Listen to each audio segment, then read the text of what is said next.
편안한 오후 보내고 계십니까? 뉴스와이드 저는 이상훈입니다. 북한이 우리를 향해 우물풍선을 살포했습니다. 수도권은 물론 경상도와 전라도까지 전국에서 200개 이상 포착됐다고 하는데요. 하다 우물에다가 쓰레기까지 보내는 북한. 대체 왜 이러는 걸까요, 정말? 자, 그리고요, 한동훈 전 비대위원장의 전당대회 출마 가능성이 지금 높아지고 있다는 얘기 곳곳에서 나오는데요. 이런 가운데 김종인 전 비대위원장 1년만 참으라 이렇게 공개적으로 조언을 했습니다. 김 전 위원장이 종종 말해왔던 별의 순간이 1년 뒤에는 보인다는 뜻일까요? 이런 이슈들과 함께 저는 1분 뒤에 돌아오겠습니다.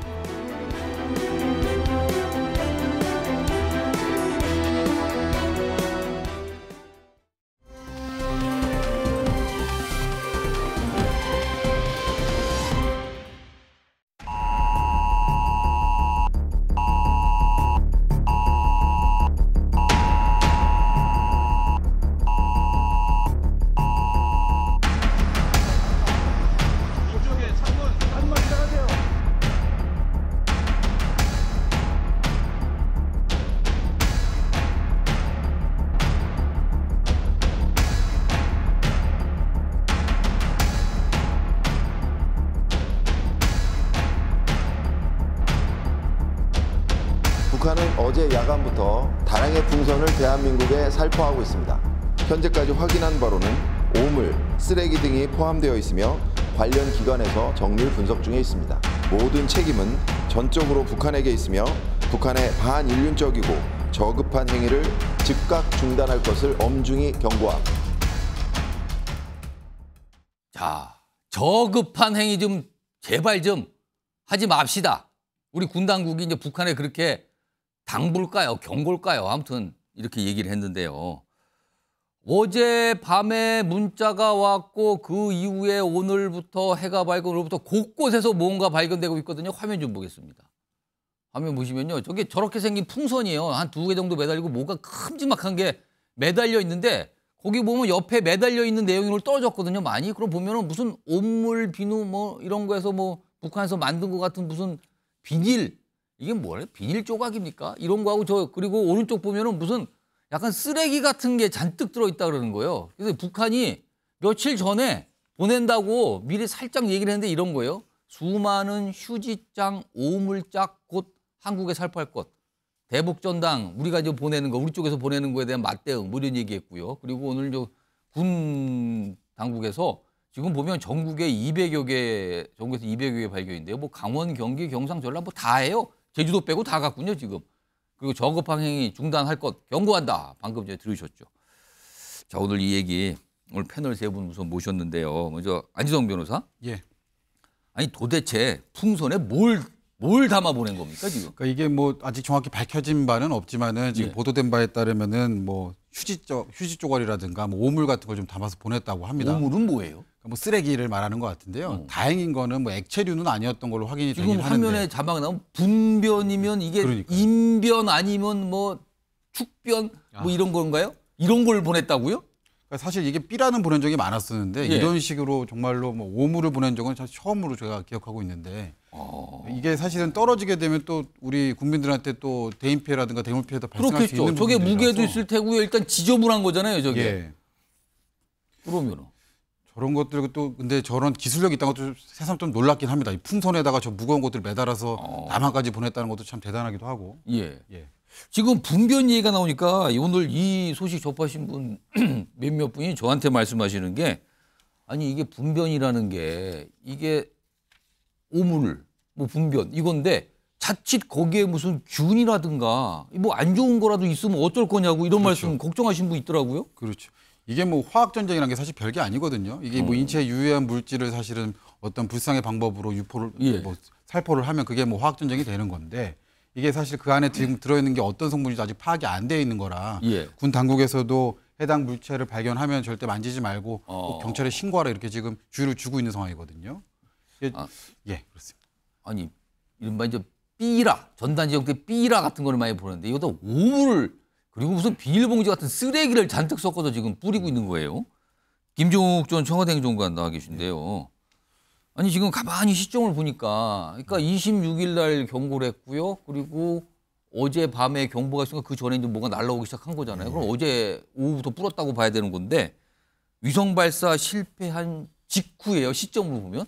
아니 뭐 그거 실패하자마자 오물풍선 보내는 거는 우리한테 화풀이를 하는 겁니까? 이거 왜 이러는 겁니까? 도대체 뭐 하다 이제 오물을 보냅니까? 뭐 근데 이거는 이제 이미 이제 26일 날 예고를 한 측면이 있죠.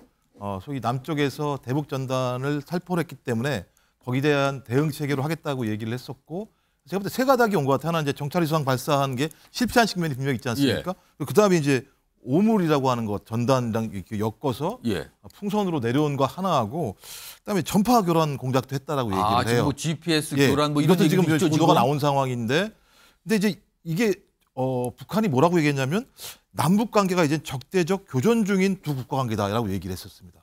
그러니까 이제 일상적으로 서로 적대적으로 교전 중이기 때문에 남쪽에서 어떤 행동을 하게 되면 거기에 대한 상응한 조치들을 일상적으로 하겠다라고 하는 반응인데 그 첫 반응으로 남쪽 땅에다가 소위 분변 아직 정확히 확인은 안 됩니다만 분변이라는 거 이게 2016년에도 한번 했던 적이 있었거든요. 그러니까 8년 만에 나온 거기 때문에 상징적으로 남북 관계가 앞으로 어떤 형태로든지 매우 불안한 상황이 될 수 있다라고 하는 부분들에 대해서 남한 사회, 한국 사회의 어떤 혼란들을 증폭하고 야기하려고 하는 의도가 분명히 있는 것 같고요. 분변을 달린 풍선을 보려면 이게 우리가 혼란되는 겁니까? 이거 그런 의도라고요. 지금 이게 그런 의도를 원래 갖고 있는 것 같아요. 당장 어제 생각나시지 않습니까? 그 소리, 요란한 사이렌 소리를 들으면서 우리 국민들 입장에서는 뭐 대단히 큰 사건이 난 거 아닌가라는 생각을 하게 되고 일단 모든 집중 사안이 그쪽으로 집중이 되는 측면들이 분명히 있기 때문에 아마 앞으로 전 이런 일들이 북한 쪽에서 다각적인 방법으로 이런 방식뿐만 아니라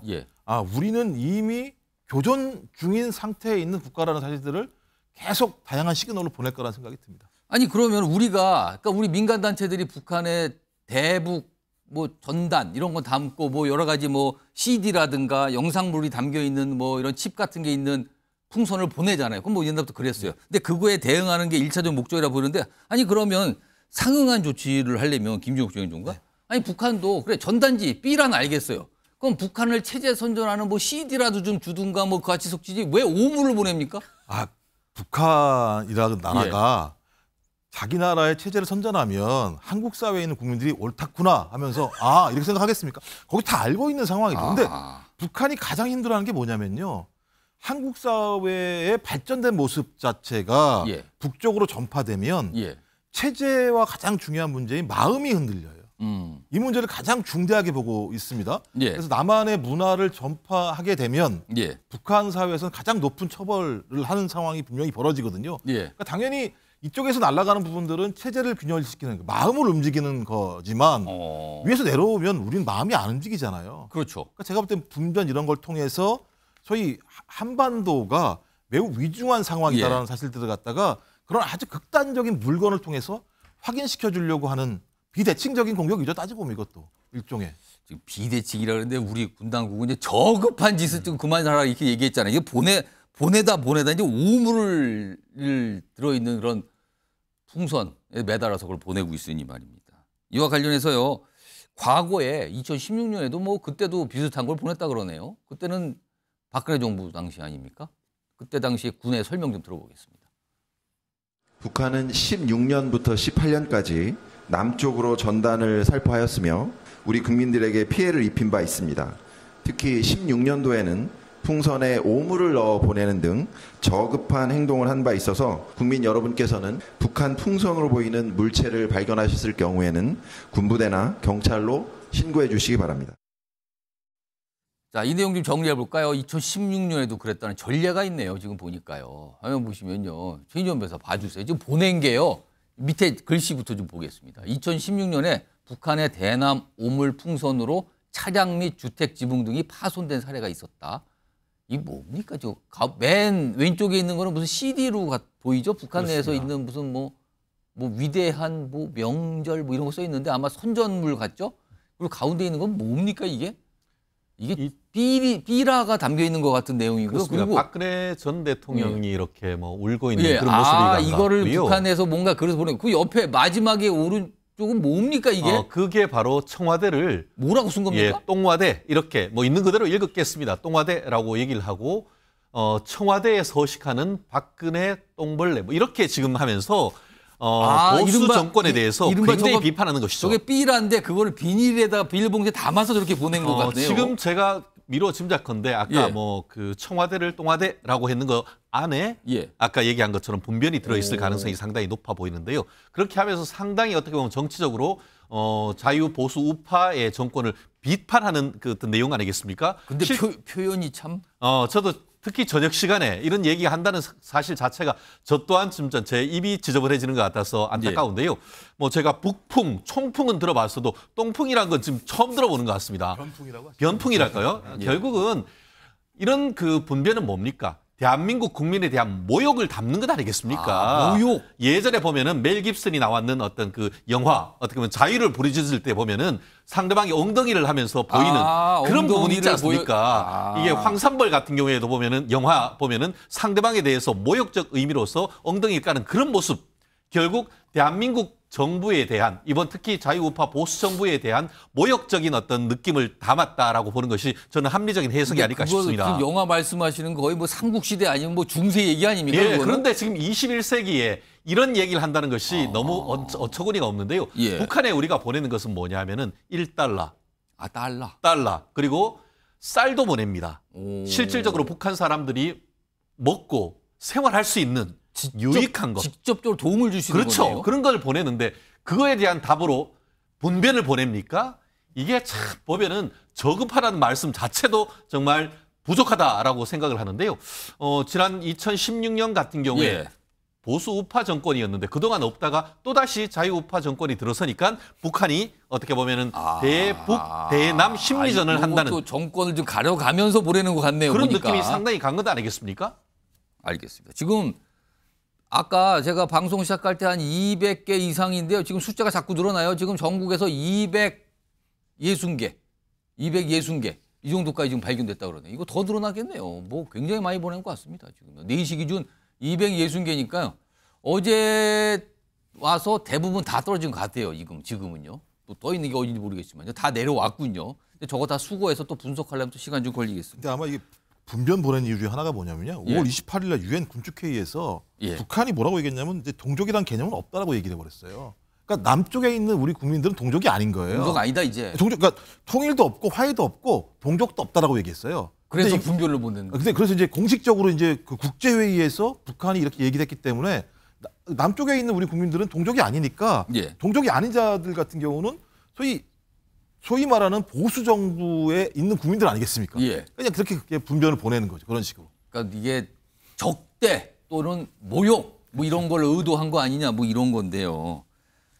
참 이 이걸 뭐라고 말을 할지 모르겠습니다. 보내도 참 저런 걸 보내는군요, 정말.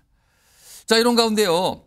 어제 밤에 이제 공습 경보가 울렸잖아요. 방송 시작할 때 그 경보 소리까지 좀 전해드렸는데 화면으로 보겠습니다. 그 내용이 있습니다. 문자가 온 거예요. 긴급 문자죠. 여기 보면 문자 내용을 좀 제가 아랫부분에 있죠. 읽어드릴게요. 북한 대남 전단 추정 미상물체 식별했다. 야외 활동 자제하시고 그리고 식별 시 군부대 신고 부탁드립니다. 이런 문자인데 그런 다음에요. 영문으로도 뭐가 보냈어요. 이게 경기도에서 보낸 건데 영문으로 에어 레이드 프리리미너리 워닝. 그러니까 해석을 하면 공습 예비 경보라고 쓴 거예요. 많은 분들이 이걸 보고 깜짝 놀란 거예요. 특히 외국인 분들 더 깜짝 놀랐다 그래요. 한글은 모르고 이 영어만 보이니까 뭐가 지금 폭격이 시작되나 보다. 그래서 이게 깜짝 놀란 분이 많으니까 경기도 관계자가 설명을 내놔요. 아니 군에서 요청이 있어서 발송한 건데 일단 내용물 자체가 확인이 안 된 상황에서 위급으로 빨리 보낸 거다. 그리고 영문이 이렇게 워닝 이런 게 붙어 있는 거는 시스템에 따라 그냥 자동으로 붙어서 그랬습니다라는 설명인데요. 김주혁 중인가. 네. 아니 그래도 이건 깜짝 놀란 분들 많았다 그래요. 공습이라는 표현이 들어간 거잖아요 지금. 아까 말씀드린 것처럼 저희 식구들 같은 경우도 이제 3명인데 저 받으셨어요 어제? 그죠. 민방위 사이드는 옛날 같이 막 그 왕왕왕 소리가 나서 그렇죠. 핸드폰에 깜짝 울리게 놀랐습니다. 뭐 무슨 소리야? 그랬더니 그냥 뭐가 있나 봐 이렇게 얘기를 했는데 그 내용을 보니까 이제 전단이 내려온다는 내용이었는데 전 그 정도 상황이라면 국민들이 그걸 보고 매우 놀랄 수밖에 없죠. 특히 한글을 모르는 사람의 외국인 같은 경우는 뭐 요것만 침대에서 볼 거 아니에요, 요거. 뛰어내려, 그러니까 뭐 뛰어내려서 이제 숨으려고 했다라는 얘기까지 아니 나오는 상황이니까. 에어레이드면 공습이에요. 공습이니까요. 이거는 공습이면 최대한 예를 들면 자기를 갖다가 은폐를 해야 되는 측면들이 있으니까.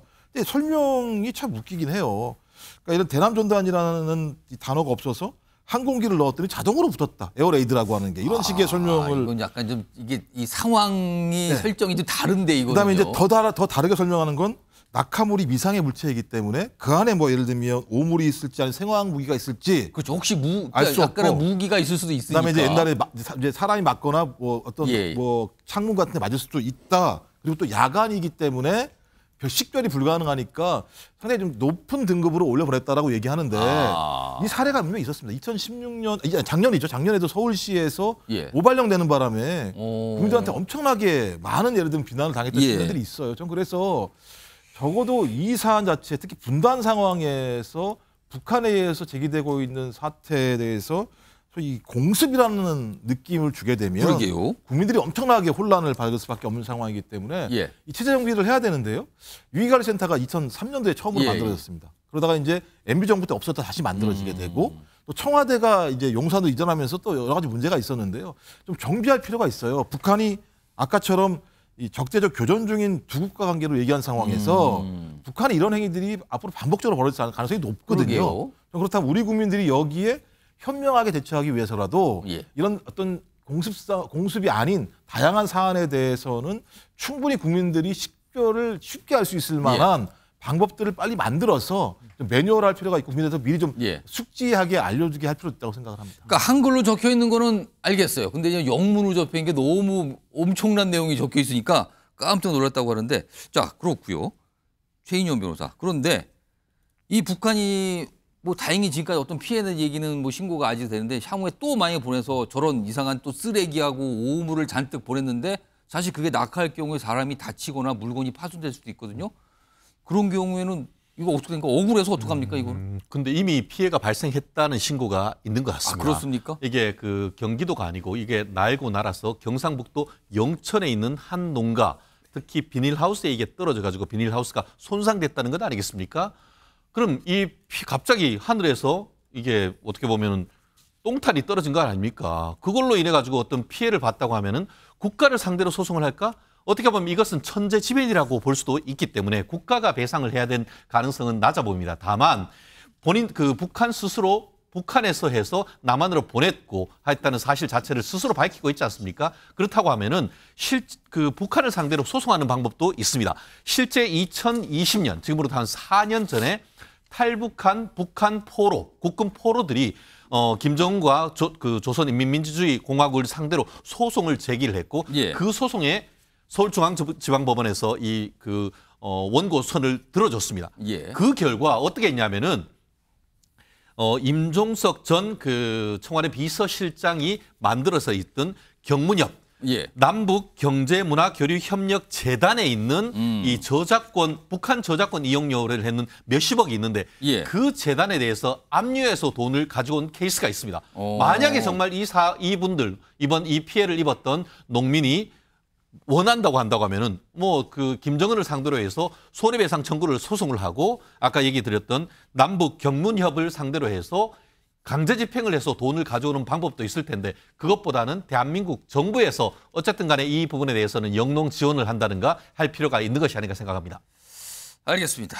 지금이 21세기예요. 그런데 뭐 적대감을 드러내기 위해서 뭘 보내는데 오물을 풍선에다 매달아서 보내는 이런 게 지금 현실로 나타나고 있습니다. 이걸 어떻게 봐야지. 전 세계는 이걸 과연 어떻게 볼지 모르겠습니다.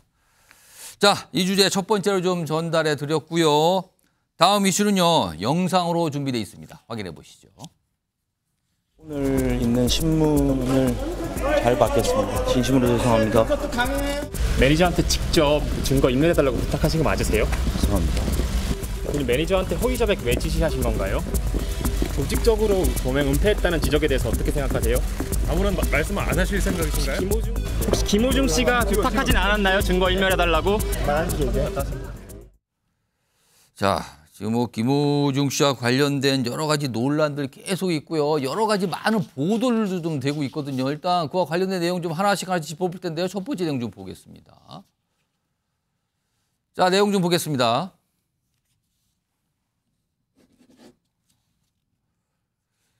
자, 여기 보시면요. 일단 뭐 혐의가 많아요. 위험운전 뭐 치상, 도주치상 뭐 등등등등. 근데 지금 경찰에서요. 처음에 범인 도피 방조였다가 뭐 범인 도피 교사 요걸로 바꾸려고 한다. 이런 얘기가 좀 나오고 있거든요. 자, 이와 관련된 다른 화면이 좀 하나 있습니다. 그 내용 좀 보겠습니다.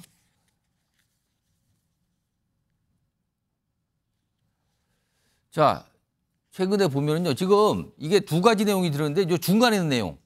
소속사 막내 직원한테는 대신 자수해달라 이런 얘기를 했다고 좀 알려줬잖아요. 그래서 이게 지금 구속영장 심사받을 때 판사도 이 부분은 굉장히 질타했잖아요. 근데 최근에 지금 허위 자수한 매니저의 뭐 핸드폰에 뭐 이런 게 녹음돼 있다 해서 좀 알려주고 보도를 통해서 알려준 내용이 이 허위 자수한 매니저한테는 대신 처리해달라고 뭔가 부탁을 했다는 거예요. 이게 지금 녹취록에 뭐가 나와 있다는 거죠. 경찰이 이걸 확보했다. 이런 보도 내용까지 지금 나오고 있는 상황인데 지금요, 저 뭐 소속사 만내 직원한테 얘기했다는 거는 이건 알려졌지만 이건 거절해서 불발된 거거든요. 근데 지금 허위 자수한 매니저한테 물론 자수 얘기는 아니라 처리해달라고 했어요. 약간 애매한 표현이긴 하지만 대신 처리해달라 이런 얘기를 했다고 좀 알려지고 있거든요. 이게 얼마나 중요한 내용이 될 수 있는 겁니까, 이게? 일단은 처리해달라. 말씀하신 것처럼 뭐 직접적으로 자수를 해달라라고 말한 것은 아니기 때문에. 직접적인 그 표현은 아니지만. 네, 그렇지만 얼마든지 그렇게 해석이 될 수 있는 개연성이 있는 표현입니다. 지금 어쨌든 김호중 씨 당시에 상당한 위기 상황에 있었던 것으로 보이고 그런데 일단 첫 번째 전화 막내 매니저가 막내 직원이 자수해달라 했을 때 거절을 했고 그 다음에 이제 이루어진 통화에서 처리해달라고 한 것이기 때문에 그리고 나서 그 매니저가 실제 본인이 경찰서에 가서 본인이 그랬다고 허위 자수를 한 거잖아요. 그렇습니다. 그렇다면 그 연결 가능성을 지금 이 경찰서 눈여겨보고 있는 겁니까, 그러면? 그렇죠. 아무래도 좀 이 교사를 받은 또 피교사자가 어떤 행동을 했는지도 사실 중요한데요. 말씀하신 것처럼 이런 김호중 씨의 부탁 내지 교사 지시를 받은 이 매니저가 실제로 수사기관에 허위로 가장해서 출석해서 자수까지 했기 때문에 이러한 통화 녹음은 사실은 이제 자수에 대한 허위로 자수를 해달라고 하는 부분에 대한 직접적인 증거로 작용할 가능성이 매우 큽니다. 지금 경찰에서 원래 김호중 씨에 적용된 4가지 혐의 중에 하나가 범인 도피 방조거든요. 근데 지금 나오는 보도를 통해서 나오는 얘기를 보면 범인 도피 교사로 바꾸는 걸 검토하고 있다는 건데 두 가지는 내용이 뭐가 다르고 성향은 어떻게 다릅니까? 일단 교사와 방조라는 부분에서 기본적인 설명부터 해드리면 방조라는 거 쉽게 말씀드리면 도와준다라는 것입니다.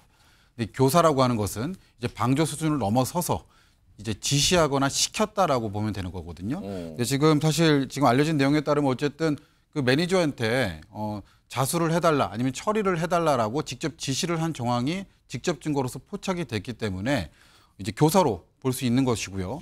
법정형 또한 상당한 차이가 있습니다. 방조범 같은 경우는 이제 필요적 감경이라 그래서 형의 2분의 1을 감경을 하게 됩니다.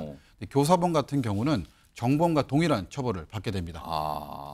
그래서 범인 도피 같은 경우는 지금 3년 이하의 징역형으로 규정이 돼 있거든요. 그래서 교사로 만약에 변경이 됐다라고 한다면 3년 이하의 징역형에 처해질 것으로 보입니다. 지금 그러니까 정확한 거는 처리를 부탁했다. 근데 본인이 어떤 일을 저지르고 나서 처리를 부탁했다. 이게 좀 애매할 수도 있지만 뭔가 그 이후에 벌어진 상황을 보면 강한 의심이 들 수밖에 없는 거잖아요, 지금요. 처리를 부탁했다.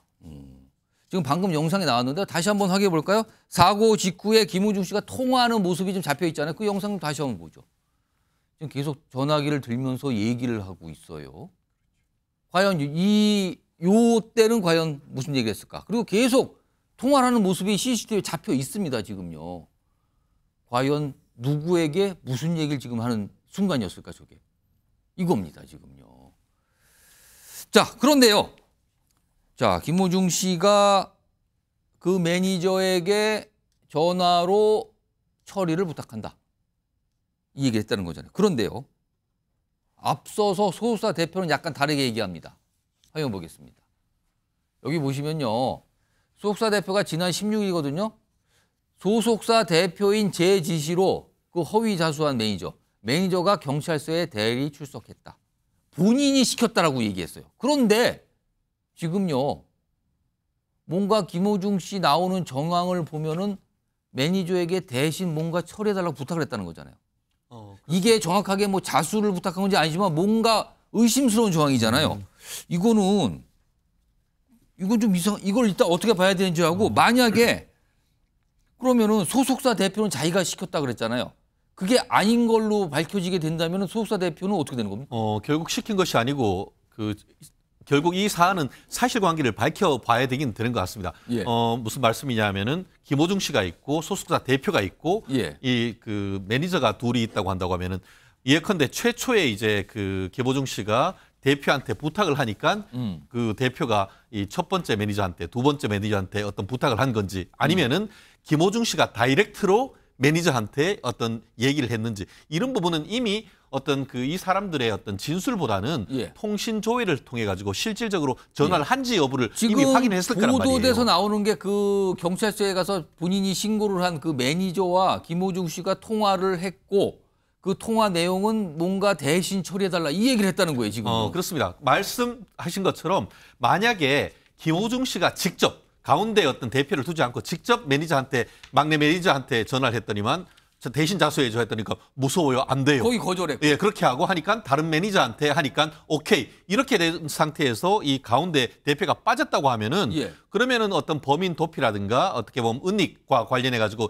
빠질 수 있겠지만 가운데 어떤 모종의 역할을 했다. 내가 처리를 할게 하는 과정이 했다고 하면은 또 그런 상황에서 또 역할을 했다. 그렇죠. 그렇다고 하면은 결국 이것은 모든 것을 지시관계를 떠나서 포괄적으로 전체의 어떤 범죄를 은닉하고 어떤 증거를 인멸하고 범인을 도피를 교사했던 이런 부분에 있어서의 아까 교사범 내지는 공동정범으로 김호중 씨라든가 아니면은 소속사 대표 이 사람들이 다 같은 수위로 처벌될 수 있는 이런 부분이라서 예. 단순히 이런 식으로 아까 처음에 얘기를 했는데 다이렉트로 했느냐 안 했느냐 이것 수준을 뛰어넘는 한마디로 모든 것을 처리하는 이 부분과 관련해 가지고 모든 게 처리가 뭐겠습니까?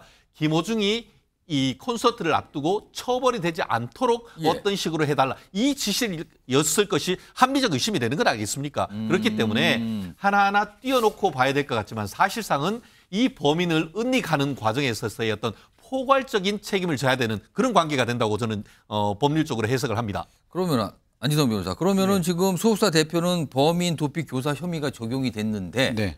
이게 그대로 유지된 채 김호중 씨 역시 같은 혐의가 적용될 가능성이 있다. 이겁니까 그러면? 그렇죠. 교사범이 사실 꼭 한 명일 필요는 없거든요. 아. 다만 이제 소속사 대표와 김호중 씨 가운데서 예. 누가 더 주도적인 지위를 가지고 사실 이 사건 은닉, 사법 방해를 주도했는지에 대해서는 명확하게 좀 법적으로 가려질 필요는 있습니다만 예. 교사범이 꼭 한 명일 필요는 없기 때문에 소속사 대표와 김호중 씨 모두 범인도피 교사죄로 처벌을 받을 수 있다는 것입니다. 더불어서 그게 예. 교사범이라고 하지만 공동정범이라고 기능적 행위시비가 있고 실질적으로 보면은 내가 뭘 옷을 갈아입고 하지 않는다 하더라도 저렇게 하라고 여러 차례 순차적 교사를 할 수 있거든요. 예. 그렇기 때문에 이 관련되는 사람들은 이른바 공동정범으로 어떻게 보면 주범으로 다들 처벌될 가능성이 높다고 저는 예측을 합니다. 자, 이런 상황에서 그동안 김호중 씨가 뭐 여러 차례 그날 당일에 지금 뭐 이 사고가 있었던 그 당일에 여러 차례 뭐 술자리를 했다 이게 나오잖아요. 근데 그 당시에 누군가가 동석한 사람이 있었다. 뭐 연예인이다 이런 얘기까지 나왔는데요. 그게 뒤늦게 좀 알려졌네요. 지금 보니까.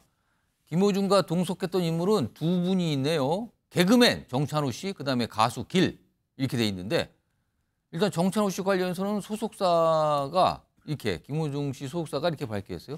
스크린 골프 그 자리에는 동석을 했다. 그리고 그 이후에 식사 자리하고 주점에는 안 가고 귀가했다. 그러니까 거기만 있었다.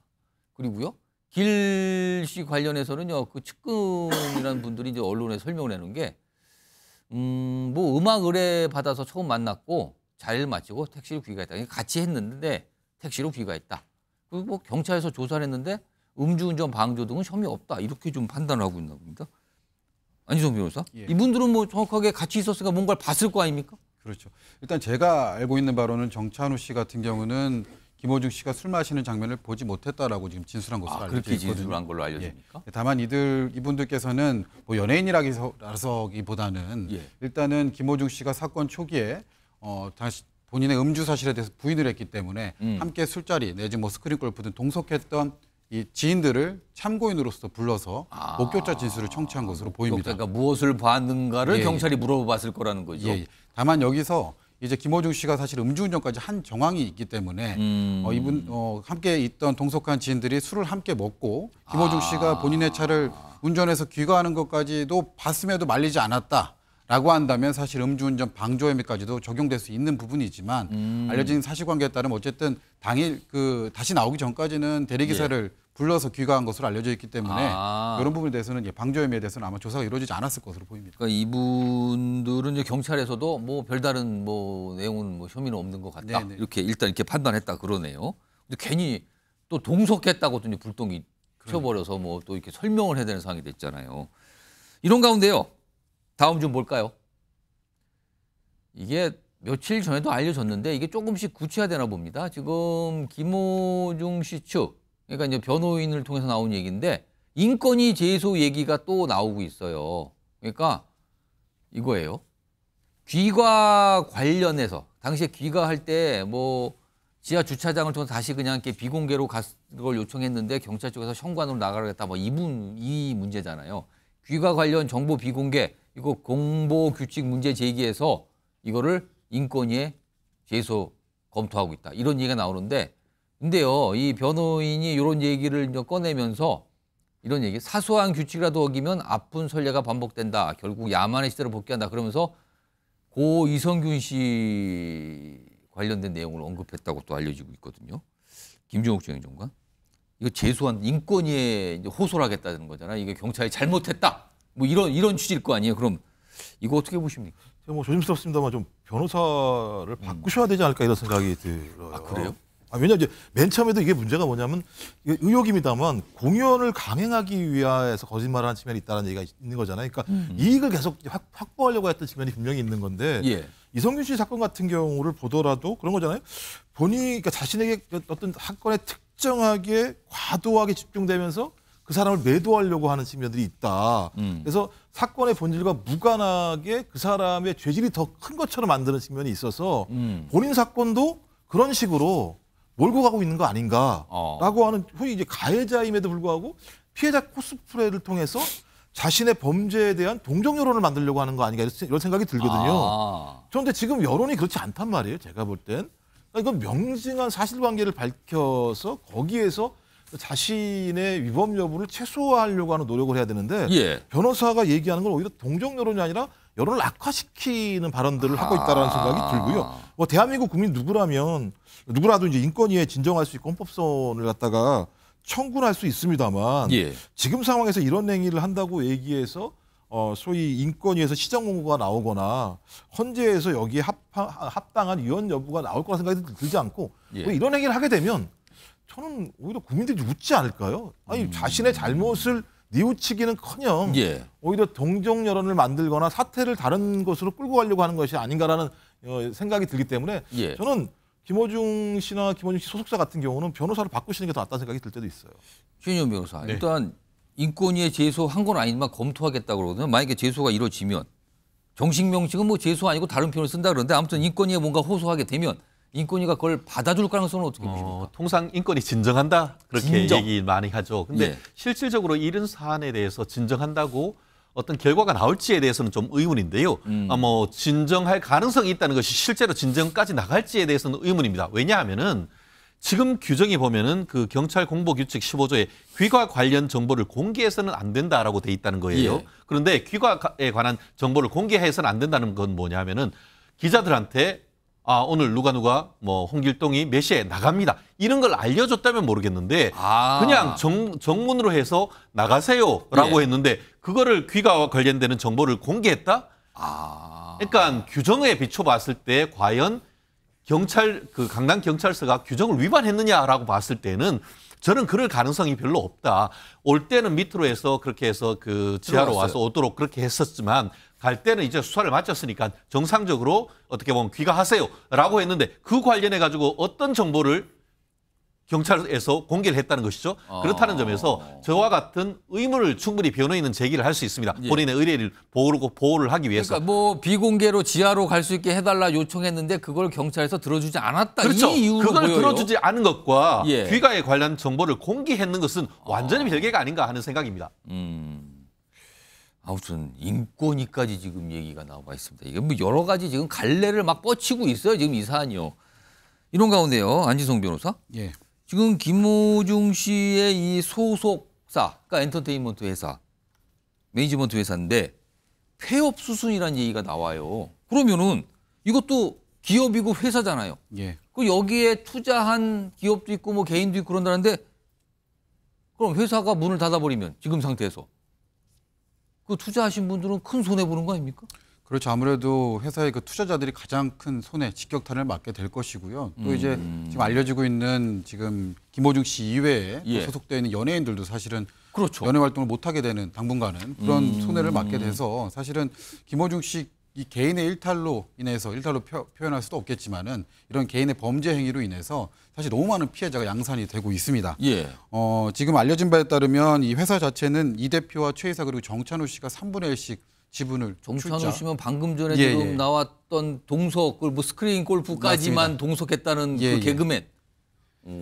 그래도 주주라고 좀 예, 나옵니까? 그래서 또 만났다는 얘기를 또 얘기가 나오는 것 같더라고요. 근데 어쨌든 그렇게 3분의 1씩 출자해서 공동으로 설립한 회사인데 예. 초기 투자자였던 이제 이 대표와 이제 정찬우 씨 같은 경우는 예. 이제 카카오인터 쪽에 지분을 매각하면서 일단은 중간에 좀 지분을 예. 팔았군요. 예, 일단 그래서 빠져나왔던 상황이고 다만 지금 어떻게든 뭐 공연까지는 구속을 막아보려 예. 뭐 이런 위약금이라든가 이런 걸 물지 않기 위해 손해를 최소화하게 노력했지만 결국에는 지금 24일 공연이라든가 예. 6월 달에 예정이었던 김천 공연 같은 경우 못 나가게 되지 않았습니까? 그렇습니다. 그로 인해서 사실은 이제 위약금을 막대한 위약금을 지불을 하게 돼야 됩니다.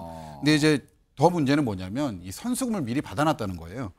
이제 공연으로 이제 얻은 수익을 나중에 정산을 받아야 되는데 미리? 예, 이 정도 수익을 얻을 거라고 예상이 되니 선수금을 달라라 그래서 그렇게 받은 선수금이 무려 126억 원에 달한다고. 근데 그거를 합니다. 지금 공연을 할 수가 없잖아요. 그렇죠.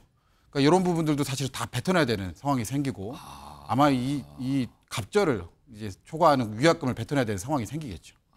그렇다면 이거 아무튼 뜻하지 않은 파장으로 또 이렇게 가고 있어요 지금요 이 상황이 그렇습니다. 김호중 씨 관련된 사안은요 뭐 계속 뭔가 갈래를 뻗치고 있네요 지금요. 자 다음 주제도 준비되어 있는데 역시 영상으로 먼저 좀 확인해 보겠습니다. 보시죠. 사안이 발생한 즉시 대대 군의관에 의해서 그리고 응급구조사와 함께 해당 현장에서 응급 조치가 좀 이루어졌습니다.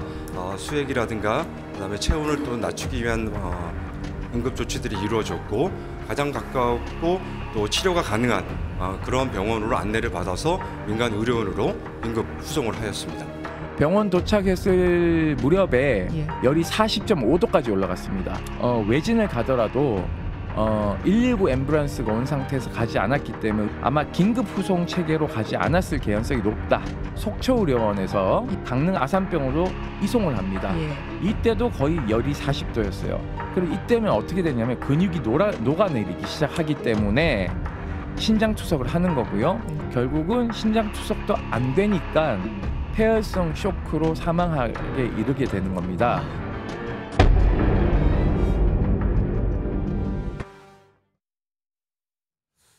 자, 지금 이 상황 좀 보겠습니다. 지금 보면 제목이 벌써 나왔죠? 살릴 수 없었나?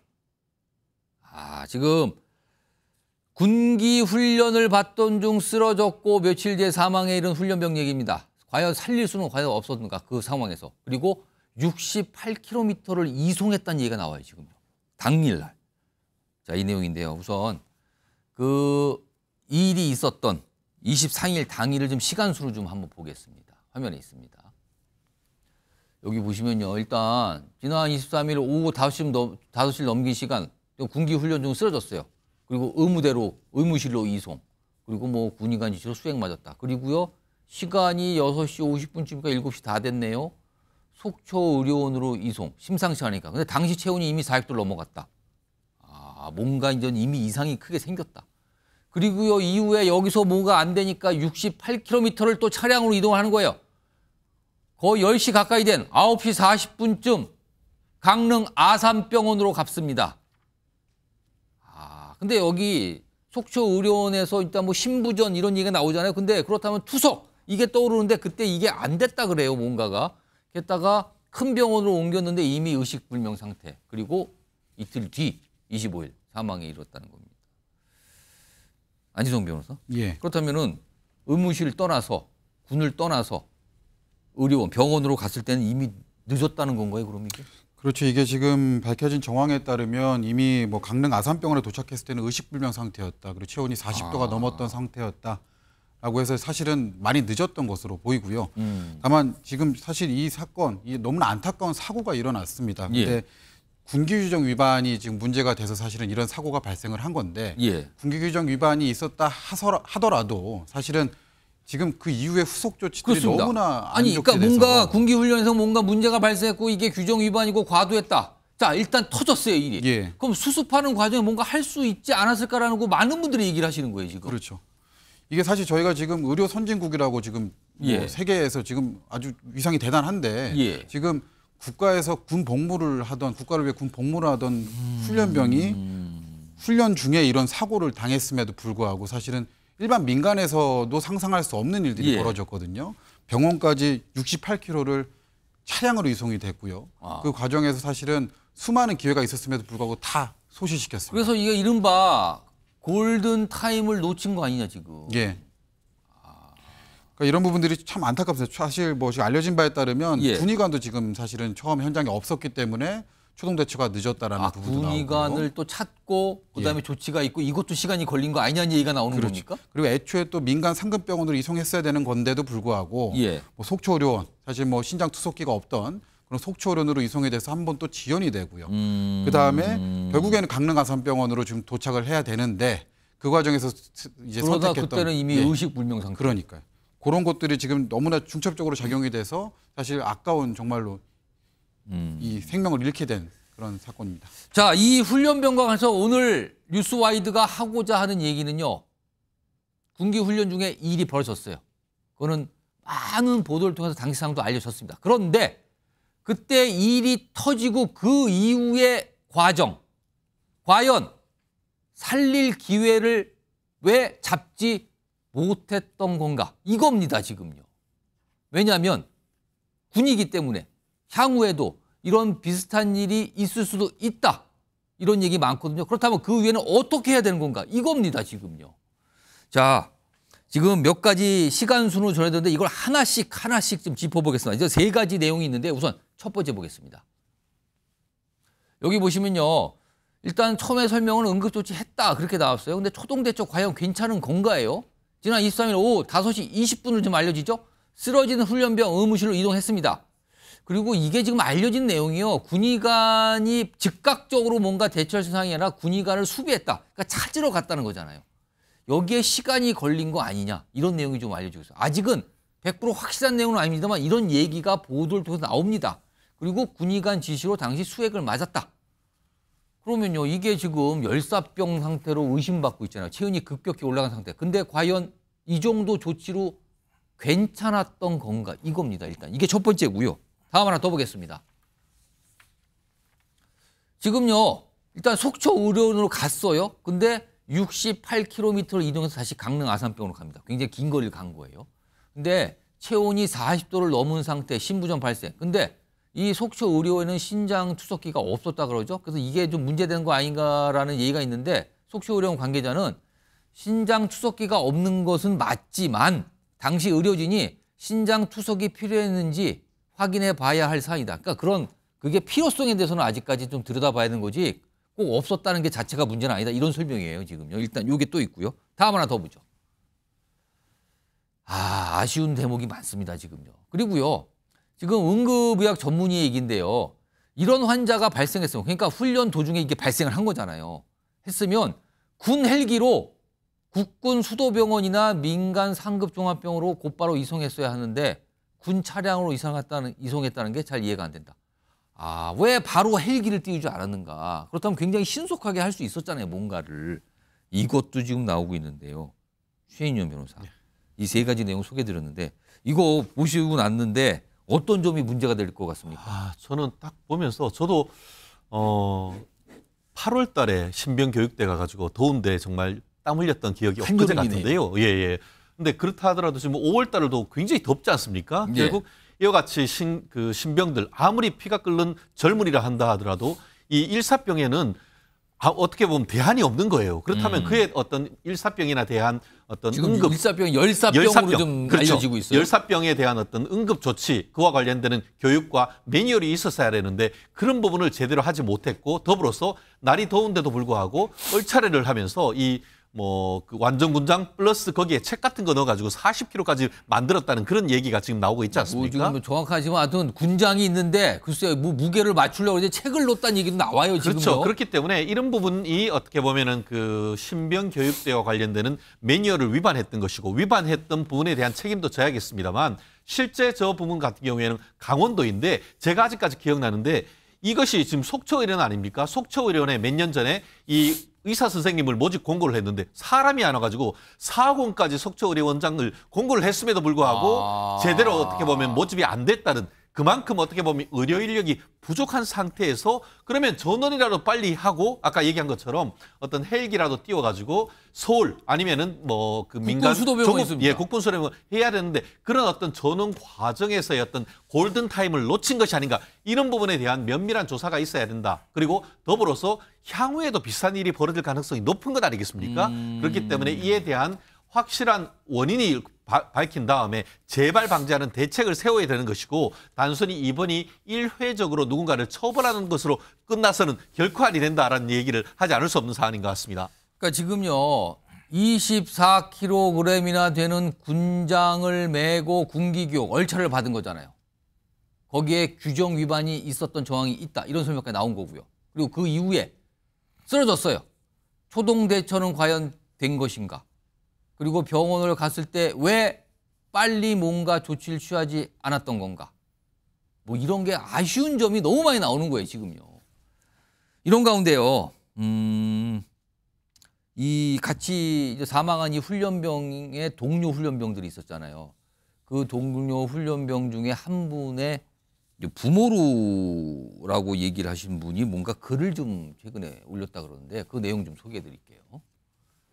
여기 보면 일단 이제 커뮤니티들 있잖아요. 이렇게 온라인 커뮤니티들 이런 내용들 많이 올라오는데 얼차려 봤던 6명 가운데 1명이 다리 인대 근육 파열돼 시퍼렇게 돼 의무실에 있는데도 기절한 척하는 줄 알고 이송 안 했다고. 이건 뭡니까? 일단 주장이라고 하겠습니다. 또는 의혹 제기라고 하겠습니다. 의무실에 있는데 기절한 척한다 한 줄 알고 이송 안 했다. 골든 타임 놓친 것 같다. 같이 있던 우리 아들들도 걱정이다. 김종욱 행정관 이게 동료 훈련병 부모의 글이라고 그럽니다. 예, 뭐 이제 사실 확인은 안 됩니다만. 예, 전제하겠습니다. 그거. 뭐라고 하니까 이제 어머니인 것 같은데요. 아마도 전원을 들었겠죠. 그러니까 저는 그 내용들을 들어보면 구체성이 분명히 있기 때문에 이게 뭐 사실인지 아닌지 확인을 해봐야 되겠습니다만 뭔가 일이 있었는데 말씀하신 훈련병은 훈련이 안 된 사람이에요. 훈련을 하고 있는 사람인데 일단 완전 군장 20kg에다가 20kg 24kg 뭐 이렇게 또 알려주고 있어요. 20kg를 더했다니까 40kg라는 얘기가 나와요. 지금 40kg 정도를 그런 내고. 얘기까지 있습니까? 예, 지금요? 그 댓글에 나와 있는 내용이. 그다음에 3시간 정도를 했다는 거예요. 소위 얼차려를. 근데 40kg를 완전 군장을 하고 3시간 동안 그 훈련이 제대로 된 훈련병이잖아요. 훈련 받고 있는 사람이잖아요.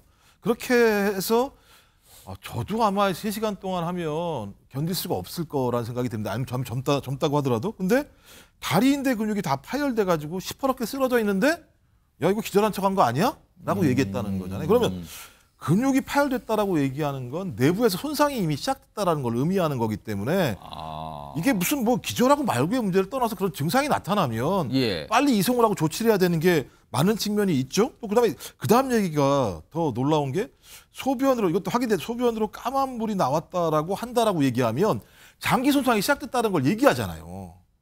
소변에서 다른 색깔이 나오기 시작했다는 거. 그러니까 이 정도면 전 상식적으로 큰 사고가 발생하고 있구나라고 느껴서 매우 빠른 조치들을 했어야 되는데 그 조치도 지금 제대로 안 된 상황이기 때문에 저는 이건 제가 볼 때는 거의 인재와 같은 상황인 거죠. 그러니까 사람들의 잘못된 얼차려 상황 판단 때문에 소위 훈련병 군대 가서 얼마 안 된 거 아니겠습니까? 나라 지키러 갔다가 그냥 단지 그냥 점호불량이라는 이유만으로 6명의 훈련병들이 3시간 동안 40kg를 짊어지고 저 얼차려를 당했다는 거예요. 근데 그 후에 군대라는 곳이 제대로 후속 조치를 밟지 않아서 한 명의 훈련병이 목숨을 잃은 사건입니다. 예. 제가 볼 땐 이건 군체계 전반적으로 제가 볼 때 문제가 있다는 거예요. 그러니까 아주 약한 고리들이 계속 터져나오고 있는 거죠. 예. 이 부분과 관련해서 철저한 조사를 통해서 앞으로 예. 이런 재발방 누가 군대 보내겠습니까? 이렇게 되면.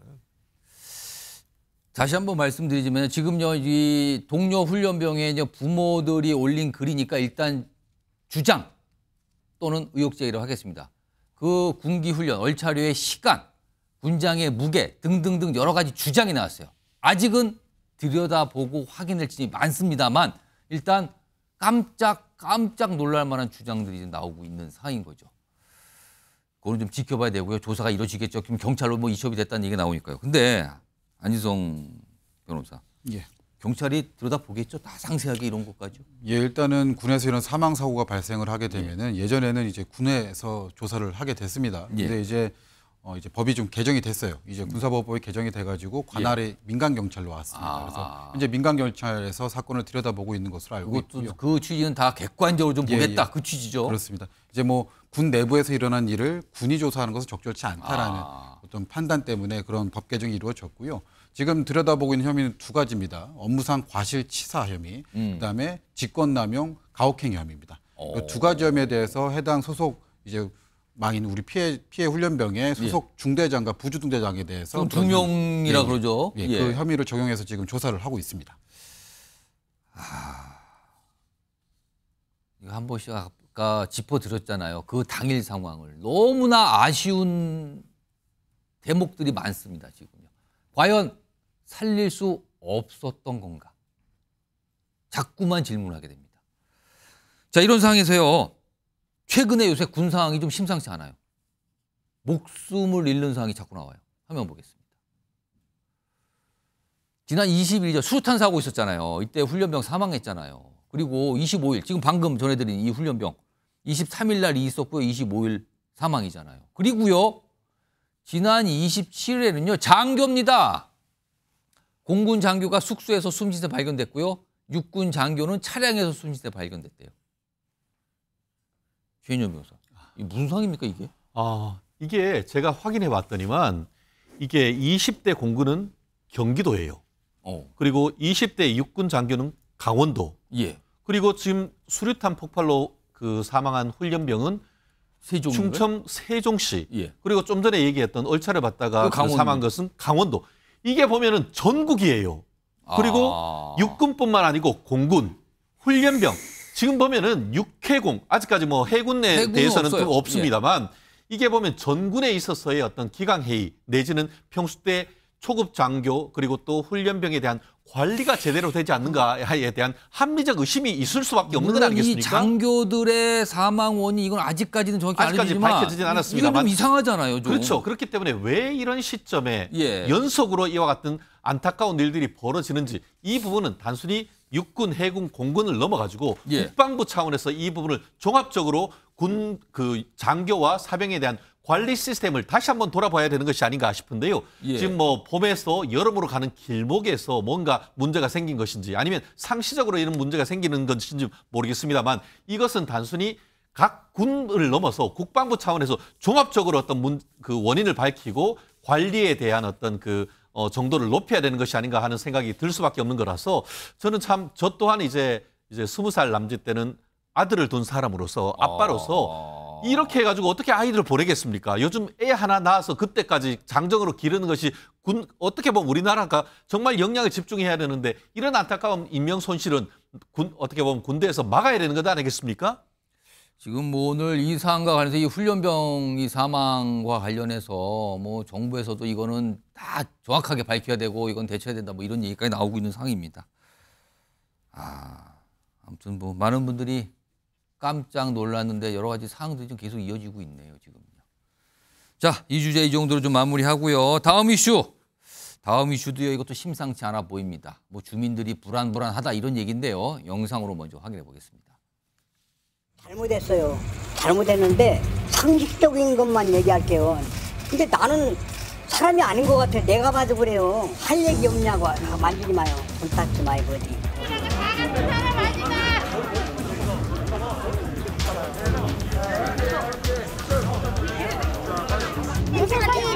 경찰분들하고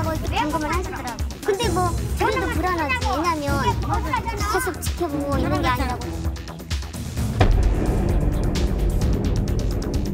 자, 이 주제의 제목이 바로 나왔습니다. 돌아오는 조두순, 주민 불안은 어떻게 할 것인가 이겁니다. 돌아오는 조두순이요? 조두순, 많은 분들이 깜짝 놀랐는데 석방이 됐고 어느 쪽에 정착을 살고 있고 근데 최근에 무슨 문제가 있었어요. 그래서 이게 뭐 오늘 2심, 항소심 결과 나왔다는데 화면 좀 보겠습니다. 자, 안희성 변호사, 이거 좀 보시면서 설명 좀 해주세요. 무슨 일이 있어서 지금 오늘 뭐가 문제가 되는 겁니까 지금? 일단 뭐 조두순이야 뭐 무슨 범죄를 저질렀는지는 제가 굳이 설명을 안 해도 많은 분들이 알고 계실 거니까. 성범죄자, 성범죄. 네, 극악무도한 성범죄자죠. 이제 조두순에 대해서 야간 외출 금지 명령이 있었습니다. 이제 보호 관찰의 일종으로 그런 것들이 있었는데 그 형을 살고 석방된 뒤에 예, 보호 관찰이니까 야외에서 돌아다니면 안 된다 이거죠. 예, 지금. 야간에는 돌아다니면 안 된다라는 명령이 있었는데 이 명령을 위반을 합니다. 뭐 아내와 싸웠다는 이유를 들어서 위반을 하는데 이로 인해서 이제 전자장치 부착 등에 관한 법률 위반으로 기소가 됐고요. 1심에서는 조두순 씨가 진지하게 반성하고 있지 않다라고 봐서 사실상 조금 이례적이긴 합니다. 이 해당 법령 위반으로 실형을 선고하는 것은 어쨌든 요 법령 위반으로 3개월을 실형 3개월을 선고를 했고요. 그러면 3개월 됐고 1심이 나온 다음에 구속이 된 겁니까? 그러면? 그렇죠. 법정 구속이 1심에서 됐고. 그리고 지금까지 구속 상태로 있는 거였네요. 예. 그리고 이제 이에 조두순이 불복을 합니다. 너무 3개월은 과하다. 그리고 내가 무슨 잘못을 했느냐. 항소심 공판에서 사실 검사한테 이래저래 소리를 좀 질렀다고 합니다. 또 그렇게 해서 항소를 했음에도 불구하고 항소심 법원 조두순의 항소 기각했습니다. 그렇게 해서 징역 3개월이 확정이 돼서 지금 곧 이제 출소를 앞두고 있는 상황입니다.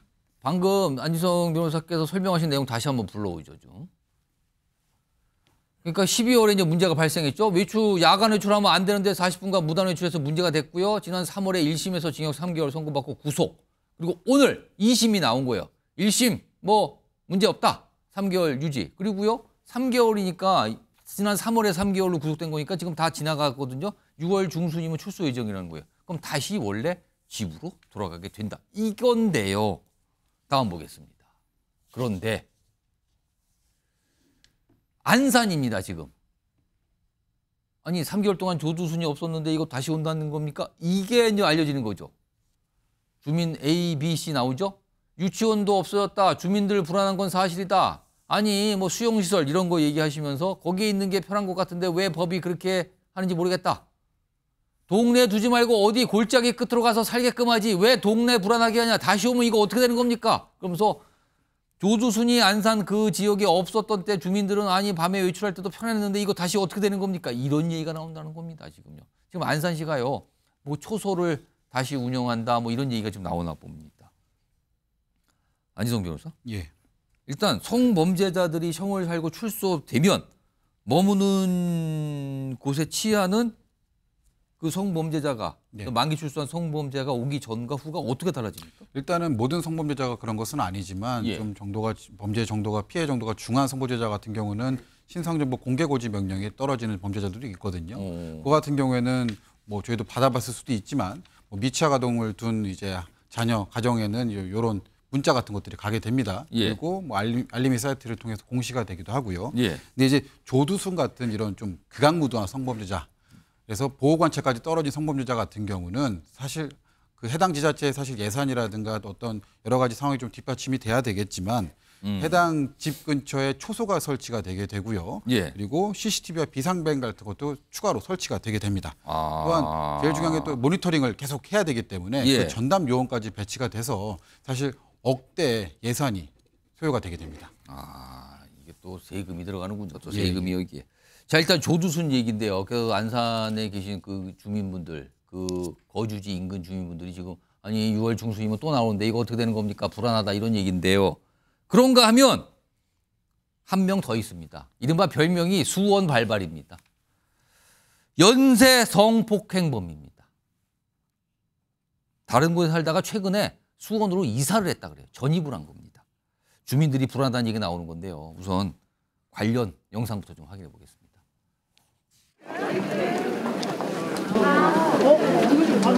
성범죄자 박병환은 지금 즉시 퇴거하라!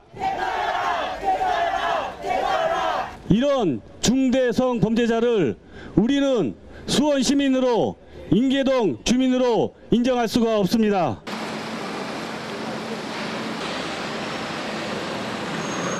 또 불안하게 느끼고 있는데 법이 강화가 안 되면은 시민으로서 할 수 있는 것들이 없다고 느껴져서. 자, 주민들이 지금 막 시위를 하고 그런 모습이잖아요. 지금 수원 발바이란 별명의 연쇄 성폭행범. 아, 이게 참 이걸 어떻게 되는지 모르겠습니다. 화면 좀 보겠습니다. 지금 뭐 원래는 화성에 살았대요. 그러니까 이게 보세요. 수원시 일대에서 여성 10여 명에 대한 성폭행 범죄 이 혐의로 구속돼서 징역 15년 선고했어요. 그리고 2020년 10월에 만기 출소했는데 처음에는 저 화성 쪽에 뭐 살았다고 그러죠. 다음 보겠습니다. 화성에 살다가 지난 14일에 수원으로 이사를 했대요. 그전에 수원시에서 치안 강화에 뭐 예산 1억 투입한다. 그리고 뭐 등등 뭐 초소, CCTV, 전담 요원 뭐 배치 이런 얘기가 나오나 봅니다. 안시성 변호사. 예. 지금 주민들이 반발하는 모습도 영상으로 확인해 봤는데 이렇게 기준을 강하게 반대하고 있는데 이거 이른바 퇴거 조치가 가능합니까? 현실적으로? 사실상 뭐 퇴거 조치를 할 수 있는 근거 법령 자체는 마련이 되어 있지 않고요. 예. 우리 헌법상 사실 뭐 범죄자를 하더라도 우리 국민의 한 사람이기 때문에 거주 이전의 자유라고 하는 기본권을 보장을 하고 있습니다. 뭐 그렇긴 한데 그렇기 때문에 사실 퇴거 조치는 현실적으로는 불가능하지만 예. 지금 알려진 바에 따르면 해당 지금 주거지의 임대인이 사실 뭐 이 임대차 계약을 해지했다. 라는 얘기도 들려오거든요. 원래는 해서 이제 전입을 했다고 하는데 이제 예. 이거 보니까 이거 큰일 나겠다 지금. 예, 뭐 중요 부분에 기망이 있어. 나는 이런 중범죄자인지 몰랐다. 이런 취지의 주장을 하면서 사실은 계약을 그러면 해지를 계약 주장을. 해지의 이유가 될 수 있습니까? 그런 거는? 그 부분은 한번 법적 다툼이 좀 예상이 됩니다만 이런 뭐 그 자체로 뭐 부당한 주장은 아니라고 보여집니다. 그래서 이 임대차 계약 자체가 해지가 된다라고 한다면 사실 거주할 수 있는 어떤 사적 권리가 없어지는 것이기 그러겠네요. 때문에 그런 조치를 한번 취해보는 것이 어떨까 하는 생각이 듭니다. 최진현 변호사, 지금 뭐 수원시에서 이런저런 조치 취한다고 뭐 또 한 세금 한 1억 정도 들어가나 본데, 근데 이런 시설이나 뭐 대책을 하는 게 실질적인 도움이 됩니까? 참 조금 의문이긴 하죠. 왜냐하면은 저도 사는 아파트에 갑자기 법무부에서 뭐가 와서 뜯어봤더니만 예. 우리 아파트에 이 성폭행범이 살고 있다. 성범죄자. 깜짝 놀랐습니다. 깜짝 놀랐어요. 그런데 그렇다고 해서 이렇게 해서 그 공동체에서 쫓아낼 수 있느냐는 또 별개의 문제거든요. 그렇기 때문에 지금 이른바 한국형 제시카법이란 것도 법무부에서 제안을 했었습니다. 하지만 국회에서 통과되기가 쉽지 않은 것이 결국 잠재적인 사회의 안전보호와 예. 이 어떻게 보면 형을 살고와 나오는 사람에 대한 어떤 그 거주인전의 자유 이 두 개가 충돌하는데 과연 그러면 도시화되고 있는 상황에서 어디에 가서 살아야 되느냐 이런 대안을 만들기가 굉장히 어려운 거예요. 그러다 보니까 예. 저는 뭐 그렇기 때문에 어떻게 보면 그에 대한 대안으로 얘기가 나오는 것이 이른바 화학적 거세 이런 것이 나오는데 그런 부분도 인격 침해적인 요소가 있어가지고 간단하진 않네요. 예, 간단하지가 않습니다. 다만 하나 우리한테 주는 교훈은 명백합니다. 이런 일 하면은 깜빵 가는 걸 넘어서 어디 갈 데가 없다. 이런 부분은 명확합니다. 지금 방금 전에 최진현 변호사 설명하시면서 제시카법 이런 거 단어를 좀 쓰셨거든요. 화면에 정리되어 있습니다. 한국형 제시카법. 그러니까 이게 이제 외국에서 이런 비슷한 사례가 있어서 뭐가 조치가 있었는데 이게 뭐냐면 내용이 이렇습니다. 고위험 성범죄자가 정해진 시설에서 거주하도록 강제하는 내용. 그러니까 출소하더라도 어떤 시설에 들어가 있게 거기만 머물게 하는 강제하는 내용의 법인데 이게 원래 정부에서 이걸 추진했어요. 국회로 와서 그럼 국회가 통과가 돼야 되는 거 아니에요. 근데 국회 법사위에 그냥 묶여 있었답니다. 그럼 지금 오늘로 21대 국회 끝납니다. 그냥 자동 폐기되는 거예요. 처리도 안 되고. 김지욱 행정관. 이거 왜 국회 문턱을 못 넣습니까?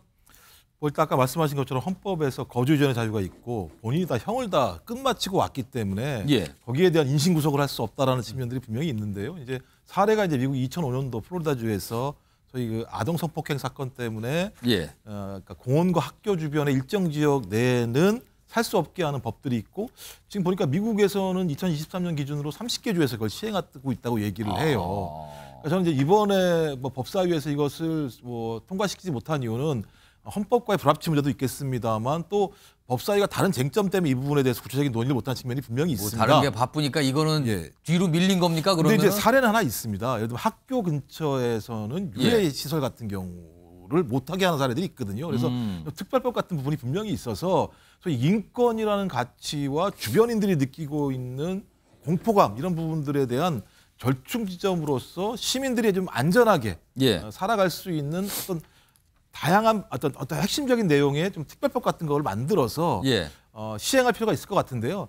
저는 그렇다고 하더라도 이게 또 헌재에 갔을 때 이게 어떤 결과가 나올지 잘 모르기 때문에 아마 정치권과 시민사회에서 상당히 큰 토론과 논의를 통해서 사회적 합의가 되고 사회적 합의의 강제의 힘으로써 이 부분에 대해서 규율돼야지 안 그렇게 되면 제가 볼 땐 번번이 또 헌재 제소하고 이런 일이 반복적으로 벌어질 것 같아서 20대 국회에서는 좀 법사위에 계류되는 것이 아니라 좀 본회의에 올라가서 어떤 형태로든지 매듭이 지어졌으면 좋겠다 이런 생각을 하게 됩니다. 아니 이게 진짜 민생 법안 아닙니까? 이런 것 좀 진지하게 논의를 할 시간이 많이 있었던 것 같은데 결국은 오늘로 그냥 이 법안은 한국형 제시카법 이거는요 자동 폐기된다고 합니다. 자, 지금 시각을 보니까요 오후 6시 26분 지나가고 있습니다. 여러분께서는 MBN 뉴스와이드를 지금 시청하고 계십니다.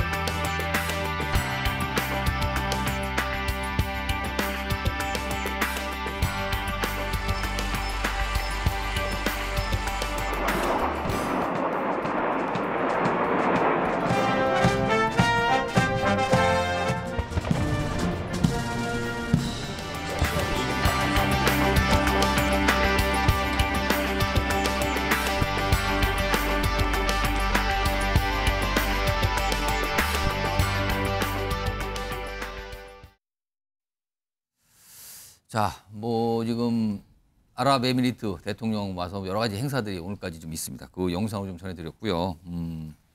다음 내용을 좀 나가 볼 텐데요. 오늘 방송 중에 검찰 중간간부 인사가 나왔어요. 이거 정치권도 그렇고 기다렸거든요. 과연 어떤 모습일까? 자, 이 주제 좀 가보겠습니다. 내용을 보시죠. 자, 내용부터 좀 보겠습니다. 관련 영상부터 들어갑니다. 인사에 대해서 제가 뭐 어떻게 말씀드릴 수는 없지만 그 수사에 지장이 없도록 그 모든 조치를 다 취할 생각입니다. 열심히 수사해서 죄가 있으면 있다 하고 죄가 없으면 없다고 하면 됩니다. 자, 검찰 인사 관련해서 지금 이창수 서울중검장 저렇게 얼마 전에 이런 얘기했죠. 그리고 오늘 인사가 나왔습니다. 화면에 지금 있군요. 지금 보면은 가장 관심사는요. 서울중앙지검의 두 부장 인사였어요. 부장검사. 형사 1부와 반부패 수사 2부인데요.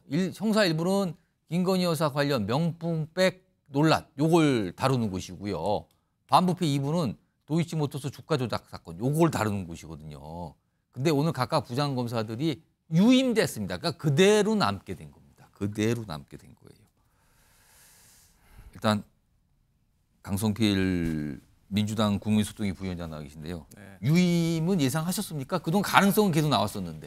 그러니까 이창수 중앙지검장이 이미 법무부에다가 유임을 요청을 했잖아요. 그렇기 때문에 이것은 유임될 거라는 건 거의 뭐 확실시 예상할 수가 있었고요. 다만 그럼에도 불구하고 이제 지난 인사, 그러니까 중앙지검장이 교체된 인사에 대해서 아무래도 지금까지도 논란이 되고 있는 거 아니겠습니까? 그러니까 지금 형사 1부하고 반부패 2부인데 사실 이원석 검찰총장을 패싱을 하고 중앙지검장을 교체했다는 것 때문에 논란이 됐는데 그러면 왜 중앙지검장을 교체를 했냐? 그때 이유가 김건희 여사의 명품백과 관련해서 대통령실도 그다음에 검찰도 모두 사실 결론은 무혐의로 결론을 내릴 거지만 그럼에도 불구하고 검찰은 김건희 여사를 소환이라도 해서 좀 국민들 보시기에 공정하다라는 모습을 보여주고 싶었는데 그마저도 대통령실에서는 인정을 할 수가 없다라고 해서 중앙지검장을 검찰총장과의 어떤 제대로 된 어떤 협의 없이 교체해버렸다는 게 이제 문제가 됐었는데 그런 차원에서 따진다고 하면 사실상 지금 뭐 부장검사 그리고 수사팀을 교체하는 것은 별로 의미가 없다. 왜냐하면 어차피 그 간부들의 어떤 의견과 그런 조율이 중요하기 때문에 그런 차원에서 굳이 이런 분들을 교체를 해서 또 오해를 받고 야당에게 또 공격을 당하느니 그냥 유임을 시키는 게 낫다라고 판단한 것 같습니다. 윤주진 퍼블리쿠스 대표 나와 계신데요. 그러니까 강성필 부위원장 말씀은 뭐 유임 예상됐다. 그리고 유임해봐야 그 의미가 뭐 큰 거 아니다라는 말씀으로 들리는데 어떻게 들으셨어요? 근데 기존에 민주당에서 나왔던 입장과는 사뭇 좀 다른 분위기죠. 왜냐하면 그동안 민주당에서는 마치 수사 라인을 다 교체해서 김건희 여사라든지 여러 가지 뭐 이재명 대표, 문재인 전 대통령 수사에 상당히 뭔가 좀 외압성 개입을 할 것이다라는 의구심을 제기했는데 정작 지금 나온 걸 보면은 김건희 여사의 어떤 가방 수수 문제, 또 도이치모터스 주가 조작 문제, 그리고 이재명 대표 관련해서 쌍방울 대북 송금 문제, 또 이런 문제들 여러 가지를 보면은 그냥 수사 라인이 그대로거든요. 실무 책임, 수사의 실무 책임자가 그대로 유임이 됐어요. 그렇다면은 지난번에 서울중앙지검장 교체한 건에 대해서 민주당에서 가져왔던 그런 수사 개입 프레임이 실은 이번 인사를 통해서 많이 좀 희석이 됐기 때문에 이런 점에서 제가 봤을 때는 또 중요한 것은요. 검찰은 이 실무자가 제일 중요하지 않겠습니까? 가장 1차적으로 수사를 하고 기소 여부를 결정하고 혐의를 적용시키는 이 검사들의 그 현직에 있는 실무 라인이 그대로라는 것은 결국 윗선에서는 이번 수사에 대해서 대대적으로 어떤 권력적 외압을 행사하지는 않겠다라는 대통령과 또 장관과 검찰총장의 의지들이 전부 다 전 반영이 됐다고 생각을 합니다. 자, 얼마 전에 이원석 검찰총장 이 관련 수사, 이 수사와 관련해서 뭔가 어떤 본인의 생각 그리고 원칙 이런 얘기를 좀 밝혔거든요. 들어보시죠. 오로지 증거와 법리에 따라서만 원칙대로 수사할 것입니다. 저는 우리 검사들을 수사팀을 믿습니다. 인사는 인사이고 수사는 수사입니다. 유진 대표. 그렇다면은 일단 인사가 끝났으니까 뭐 이제 뭔가 좀 이게 한 단계 넘어간 거잖아요. 검찰이 김건희 여사에 대해서 소환 조사를 할 걸로 전망하십니까? 어떻게 보세요? 저는 이제 그 이른바 뭐 가방 수수 문제와 이제 현재 또 문제가 되는 것이 도이치모터스 문제입니다. 주가 조작 사건 관련된 거. 도이치모터스 주가 조작 사건 같은 경우는 과거에 이미 한번 서면 조사를 했던 것으로 나와 있어요. 따라서 이 서면 조사로 불충분하다, 대면 조사를 해야 된다라는 주장이 있는데 실은 그 당시에 김건희 여사를 제외한 나머지 이른바 그 계좌의 주인들 중에는 거의 상당 부분이 무혐의 적용을 받았거든요. 그런 점에서 과연 검찰이 대면 조사를 할 명분을 제대로 찾을 수 있을 것인가는 약간 의문의 여지가 있는 것 같아요. 근데 두 번째는 뭐냐? 이 가방 수수 문제인데 가방 수수 문제 같은 경우는 실질적으로 법조계의 지배적인 의견이 뭐냐? 이거는 실정법상 혐의를 적용하기가 매우 어렵다는 것이죠. 그래서 저는 굳이 따지자면 가방 수수 문제에 대해서는 서면 조사 정도로 대체를 하고 이 도이치모터스 주가 조작 사건은 신중하게 검토한 후에 비공개 대면 조사 정도를 하지 않을까 조심스럽게 예측을 해봅니다. 자, 오늘 검찰 중간 간부 인사에서 또 주목을 받았던 지검이 있어요. 전주지검. 전주지검에서 그동안 문재인 전 대통령의 전 사위 그리고 딸 관련된 수사가 진행 중인 곳이잖아요. 거기도 인사가 좀 있었는데 화면 좀 볼까요? 자, 전주지검 형사 3부입니다. 지금 이거 여기가. 근데 여기 부장검사가 서울중앙지검 반부패 3부장으로 갔어요. 그러면은 지금 전주지검에서 하던 이 수사가 서울중앙지검으로 옮겨가는 건가? 그동안 뭔가 이창수 서울중앙지검장이 전주지검장을 하다가 이번에 승진하면서 이게 서울지검장으로 옮긴 거잖아요. 근데 이 담당 부장검사도 서울중앙지검으로 옮겼다는 거예요. 그러면 강성필 부위원장, 그럼 이거는 어떻게 되는 걸까요?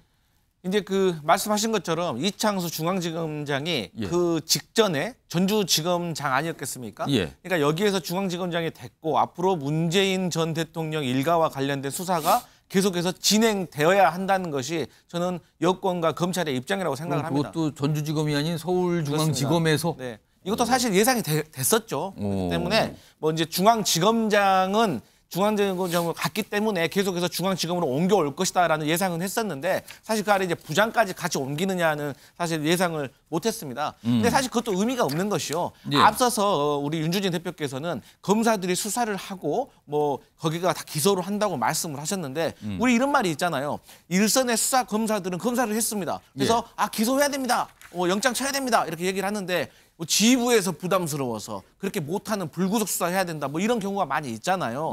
그렇기 때문에 저는 이 수사팀의 어떤 구성도 되게 중요하다고 생각을 하는데 아무래도 이창수 중앙지검장 같은 경우에는 다시 중앙지검에 올라와서 중앙지검에서 새롭게 그 사건을 들여다보는 것보다 전주지검에서 계속 일을 해왔던 검사가 계속해서 연속성 있게 하는 것이 아무래도 본인이 일을 처리하기 수월할 것이라고 생각을 해서 저는 이런 인사가 난 것이다. 이렇게 보고 있습니다. 그건 전체적으로 봤을 때 유임도 있고 이동도 있었지만 지금까지 하던 수사의 연속성을 좀 가져가겠다. 이런 취지가 읽히는 검찰 중간 간부 인사가 아닌가 이렇게 보이기도 하네요. 자, 오늘 방송 중에 검찰 인사가 오늘 예정이 오늘 나온다 했는데 또 방송 중에 나왔군요. 그래서 좀 급하게 전해드렸습니다. 자, 다음 마지막 이슈가 준비되어 있는데요. 정치권 소식입니다. 일단 제목부터 확인해 보겠습니다. 1년만 참으면 별의 순간? 별의 순간이 또 나왔는데 1년만 참으면 1년 뒤에 나타난다. 이 소리입니까? 물음표가 찍혀 있는데요. 일단 지금 국민의힘 내부에서 한동훈 전 비대위원장이 전당대회, 즉 당대표에 도전할 것이다. 해야 된다. 해서는 안 된다. 뭐 여러 가지 얘기 나오잖아요. 우선 여당 내에서 나오는 목소리 하나부터 좀 들어보겠습니다. 아직 한동훈 위원장이 출마를 결심한 단계는 아니다. 저는 아직은 아닐 거라고 생각합니다. 현재는 고민 중인 것 같습니다. 지금 그 당대표로 출마하시면은 본인에게는 득보다는 실이 많다고 생각합니다. 한동훈 비대위원장은 아마 대선을 염두에 두고 있을 겁니다. 근데 지금 이제 당대표를 되시면 우리 대선 1년 6개월 전인 2025년 9월 3일 날까지밖에 당대표를 하지 못합니다. 저희 당원 당규상. 자, 일단 뭐 유상범 의원은 뭐 아직 결심한 단계 아니고 고민이 많은데 당대표 되면은 대선 나가려면은 미리 그만둬야 되는데 뭐 이게 간단하지 않아 보인다. 이런 취지로 들리는데요. 이런 가운데요. 과거에 이른바 이제 킹메이커라는 별명도 받았고요. 그리고 뭐 전문 비대위원장 뭐 이런 별칭도 좀 있는데 김종인 전 비대위원장이요. 한동훈 전 비대위원장 관련 얘기를 좀 꺼내놉니다. 오늘입니다. 들어보겠습니다. 한동훈 위원장이 정치적인 현명한 판단을 한다고 할 것 같으면 내가 보기에는 대표 같은 거 할 생각을 안 할 거라고 나는 봐요. 금년 연말이 지나면 지자체 선거에 대한 당을 어떻게 움직여야 될 거냐는 그런 문제가 많이 대두가 될 겁니다. 그리고 대통령의 힘은 이제 1년이 지나면 더 빠지게 될 수밖에 없고 그렇게 되면은 누가 다시 지자체 선거를 이끌어갈 것이냐 하는 그런 문제가 대두가 될 거예요. 기회는 충분히 있다고 나는 생각을. 유주진 대표? 1년이 지나면 뭐가 빠지고 뭐 지방선거 얘기하고 그리고 기회가 올 것이다. 1년이 지나면 무슨 기회를 말하는 걸까요? 일단 지금으로부터 이제 1년 정도 후가 되면 아무래도 2025년 하반기가 되지 않습니까? 그러면은 재보궐 선거가 많이 이제 재보궐 선거가 일단 있을 가능성이 많습니다. 미니 총선이 열릴 가능성도 있죠. 근데 지금 아무래도 뭐 정부 여당의 지지도가 그렇게 높지가 않고 또 윤석열 대통령의 지지율이 지금으로서 상당히 많은 회복세를 가져가기가 좀 어렵다고 판단이 된다면 또 정권 중간에 치러지는 재보궐선거인 만큼 또 정권 심판론이 어느 정도는 작동할 수밖에 없는 선거란 말이죠. 그렇다면 이 다음 당대표가 이 재보궐선거에서 최소한의 유의미한 성적을 얻을 수 있을 것이냐라고 했을 때 많이들 어렵다고 본다는 거죠. 자, 그렇게 되면 지금 다음 당대표가 누가 될지 모르겠습니다만 만약에 한동훈 전 위원장이 이번에 등판을 하지 않고 제야에 머물러 있는 상태에서 누군가는 당을 이끌어 가겠죠. 그런데 만약에 다시 당이 과거의 김기현 대표 체제처럼 위기 속에 빠지게 되면 또 누가 구원투수로 거론될 것이냐. 바로 김종인 위원장은 그런 차원에서 결국은 한동훈, 어게인 한동훈이다. 그렇게 될 분위기가 높다라고 보는 것이고. 재보궐선거의 후보로서 나올 수 있을 가능성도 있다. 이걸 말씀하시는 재보궐선거의 후보라기보다도요. 예. 재보궐선거 이후에 어떤 수습을 하면서 바로 다음 또 지방선거가 있거든요. 아, 그렇군요. 그러면 다시 또 비대위원장이 될 수도 있고 아니면 그때 다시 미니 전대를 치를 수도 있지만 또 한동훈 위원장 같은 경우는 명실상부 대권주자 아니겠습니까? 예. 대권주자로서 그때부터 활동을 해도 김종인 위원장이 보기에는 전혀 늦지가 않다. 그러면 현실적으로 아까 유상범 의원 말씀드렸지만 이게 정식 대표가 되면은 대선 즈음인데 그만둬야 되거든요. 이게 이 대선 후보와 당 대표가 같이 안 되니까. 근데 비대위원장은 가능하거든요. 그게. 아니면은 뭐 예. 아주 거의 비대위원장급, 거의 당 대표급의 선대위원장이 될 수도 있는 것이죠. 그렇기 때문에 한동훈 위원장으로서는 많은 카드가 있는데 이번에 나와서 1년 동안 당을 이끌면 또 소모가 될 것이다. 김종인 위원장은 그런 점도 지적하고 있는 것 같습니다. 네. 강성필 부위원장 1년이 지나면 기회가 온다. 이게 이른바 김종인 전 위원장이 종종 말하는 별의 순간이 그때쯤 올 거다 이 얘기로 들리십니까? 아니면 다른 기회로 들리십니까? 뭐 별의 기회일지는 모르겠지만 최소한 다른 기회는 될 거라고 생각을 합니다. 근데 결론부터 말씀드리면 한동훈 전 비대위원장은 출마할 겁니다. 그럼에도 불구하고 저도 방송에서 그런 말 많이 드렸지만 한동훈 전 비대위원장은 출마해서는 안 됩니다. 그러니까 그게 본인을 위한 겁니다. 잠깐만요. 출마할 거라고 전망하는데 출마해서는 안 된다고 말씀하시는 그렇죠. 거예요? 그러니까 그게 김종인 비대위원장이 저하고 똑같은 말이에요. 한동훈 전 비대위원장 본인을 위해서는 출마하지 않는다. 그러니까 기다리란 말이잖아요. 그러니까 우리 바둑에 대마 불사란 말이 있잖아요. 덩어리가 큰 돌은 쉽게 죽지 않아요. 그러니까 한동훈 전 비대위원장은 되게 특이한 케이스로 이미 대마가 돼 있어요. 이 국민의힘 소속으로서. 그렇기 때문에 기다리면 되거든요. 그러니까 한동훈 전 비대위원장이 사실 당대표가 되기 전에 풀어야 될 숙제가 총선 참패 책임, 윤석열 대통령과의 관계 설정, 더 중요한 거. 만약에 본인이 당대표가 된다면 무엇을 할 것인가, 그걸 할 수 있는 능력은 있을 것인가. 사실 세 번째가 제일 중요한데 아니 뭐 이제 한 달, 두 달 좀 지났다고 도서관 가서 SF 소설 좀 읽는다고 없는 능력이 생깁니까? 정치도 전문직인데. 그렇기 때문에 그래서 전당대회를 출마하지 말고 어떤 한 특정 인물을 지원을 해서 당대표를 만들고 그 당대표가 나중에 보궐선거가 열렸을 때 대통령실과 어떤 다른 친윤들을 보호를 해서 그 안에서 한동훈을 보호해서 공천을 줘서 국회에 들어오게 하고 국회 안에 들어와서 이른바 민주당의 과거에 천신정의 정풍운동을 하는 겁니다. 그래야지 본인에게도 살 길이 열리고 공부할 수 있는 시간도 버는데 본인이 당대표에 출마를 해서 당대표가 된다고 하면 사실 뭐 집단 지도체제로 흔들어질 수도 있고 또 본인 자체도 콘텐츠가 없고 경험이 부족해서 또 미천이 드러나게 될 거거든요. 그런 것을 김종인 전 비대위원장이 지적을 하고 있는 거예요. 그런데 본인의 성정상 제가 생각하는 한동훈 전 비대위원장의 성품상 참지 못하고 나올 것이다. 저는 그렇게 보고 있습니다. 그러면 지금 김종인 전 위원장은 현명하다면 당대표에 안 나설 것이다. 그럼 나서는 거는 현명하지 않다. 이렇게 되는 거예요? 그럼요. 이게 하여튼 기회 얘기하고 1년 뒤 얘기하고 뭐 현명한 판단 이런 얘기를 하니까 좀 주목을 받았는데 이런 가운데 당에서는요 출마해야 된다는 목소리도 꽤 강하게 나오고 있거든요. 그 목소리 하나 들어보겠습니다. 이 전당대회가 관심을 끌고 쇄신에 불을 붙이기 위해서는 한동훈 비대위원장 같은 사람이 뛰어들어서 결국은 이제 국민의 선택과 당원의 선택에 맡기지만은 어쨌든 뛰어들어서 변화 또는 쇄신에 불을 붙이는 역할을 해줘야 전당대회가 살지 않나 그렇게 생각합니다. 전당대회가 살기 위해서는 한동훈 전 위원장이 출마해야 된다. 왜? 쇄신이 필요한데 그런 걸 보여준다. 뭐 이런 취지의 약간 출마를 강권한다고 할까요? 그런 발언인데요. 김종인 전 위원장이 아까 영상에서 목소리 들려드렸는데 이런 얘기도 했어요. 그럼 화면으로 소개해드리죠.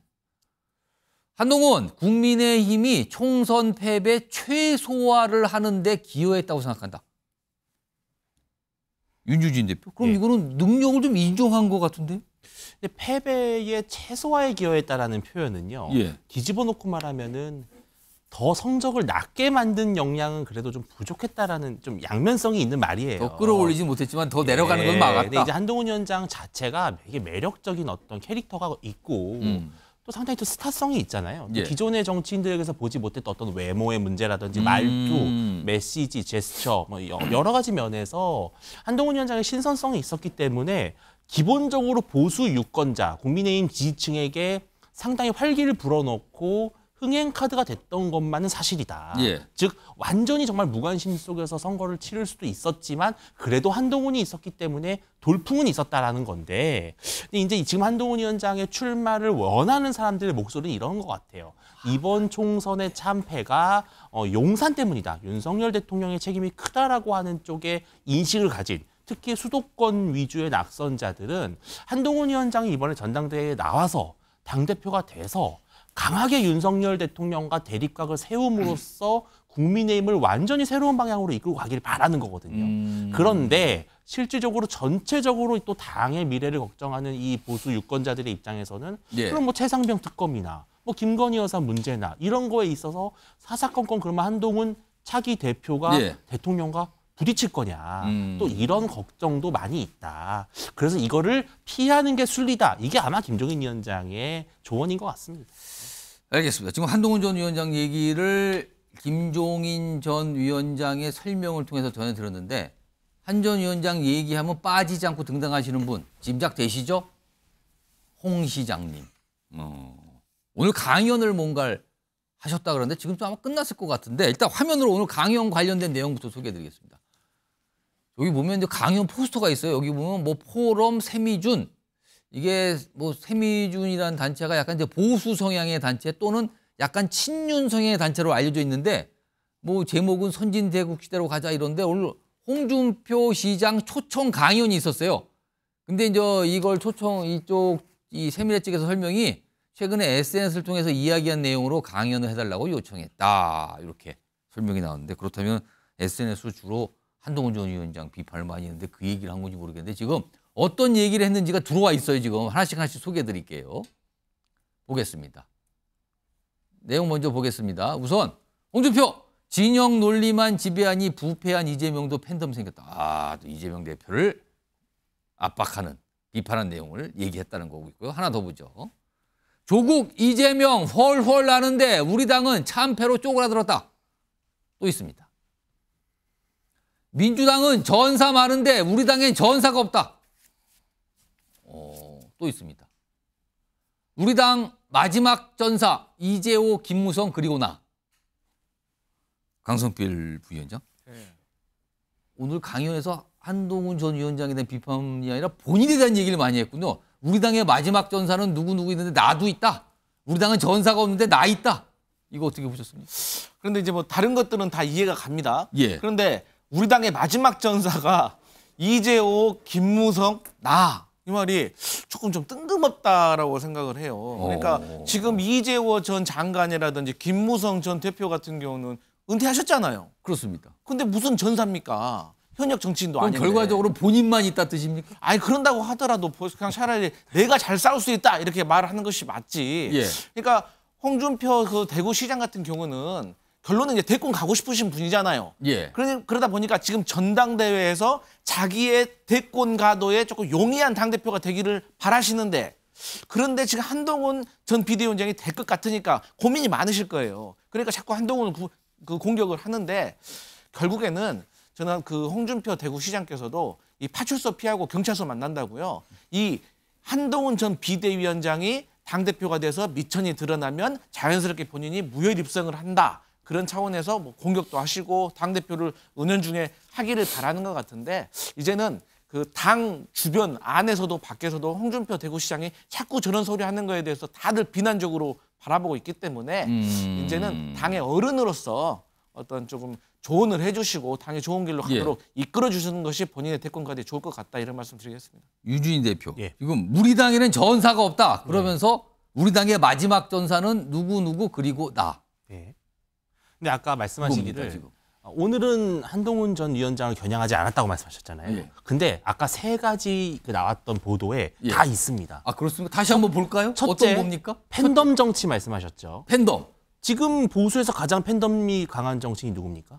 한동훈 위원장이죠. 아, 그걸 겨냥했다. 두 번째, 총선 참패 때문에 찌그러졌다 그랬어요. 두 번째 좀 보겠습니다. 누가 책임이 있다고 늘 말씀하셨습니까? 우리 당은 참패로 쪼그라들었다. 바로 총선 참패 원인이 한동훈 위원장에 있다고 늘 말씀을 하셨잖아요. 거기에 지금 가로하고 한동훈 다 생략된 거라고요, 지금? 그리고 마지막 전사. 전사가 누굽니까? 상대와 싸워서 이길 수 있는 게 전사지 않습니까?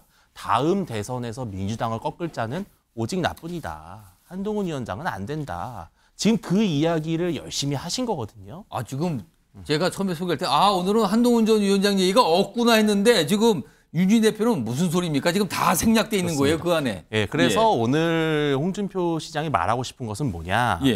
팬덤 정치 소용없다. 총선 참패 원인 누군가에게 있다. 그 누군가는 바로 그 누군가다. 예, 그래서 나만이 싸워 이길 자다. 그 말씀을 오늘 하신 겁니다. 근데 오늘 사실은 그동안 이 홍준표 시장이 정치적인 현안과 관련된 의견을 주로 글로 많이 옮겼거든요. 근데 오늘은 강연입니다. 목소리 직접 대중들 앞에서 얘기를 한 거거든요. 앞으로 이런 거 계속 늘어날까요, 그러면은? 홍준표 시장은 앞으로 기회를 많이 엿볼 거고요. 점점점 이제 본인에 대해서도 이 친윤 세력과 그리고 이제 중도층을 동시에 흡수하기 위해서 상당히 노력을 많이 하실 거고 이 강연 정치 또 앞으로 또 유튜브 정치 많이 전개하시지 않을까 예상합니다. 한 40여 초 정도 남았는데요. 강성필 부위원장. 앞으로 홍준표 대구시장 어떤 행보할 걸로 전망을 하고 계십니까? 지금 뭐 강연 정치를 할 수도 있는데요. 저는 한동훈 홍준표 시장님한테 좀 조언을 드리고 싶은 것이 미국도 그렇고 지금 우리나라도 이제 대권 주자로 갔는데 단체장들이 더 용이합니다. 그러니까 자기가 맡고 있는 그 단체 그 지역에서 제대로 된 능력을 보여주면은 오히려 대권으로 가는 게 수월하고 광역 단체장이 오히려 본인의 스텝이라든지 어떤 가지 여러 가지 대권을 준비하기에 용이하거든요.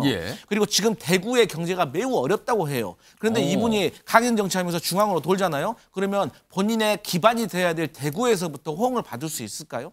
그래서 저는 오히려 이분이 대구에서 어떤 제대로 된 정치, 지역 경제도 살리고 대구 시민으로부터 제대로 된 시장이라고 인정을 받을 때 그 동력을 가지고 중앙 정치에서도 힘을 발휘할 수가 있지. 지금처럼 대구 경제가 어려운데 지역 경제는 지역 도정은 내버려 두고 계속해서 중앙 정치에 관심을 갖고 있으면 결국에는 두 마리 토끼를 다 잃을 수 있다. 이런 말씀 드리겠습니다. 오늘 강연에서 한 내용 마지막 전해드렸죠. 홍준표 대구시장이 우리 당의 마지막 전사는 이재호, 김무성 그리고 나.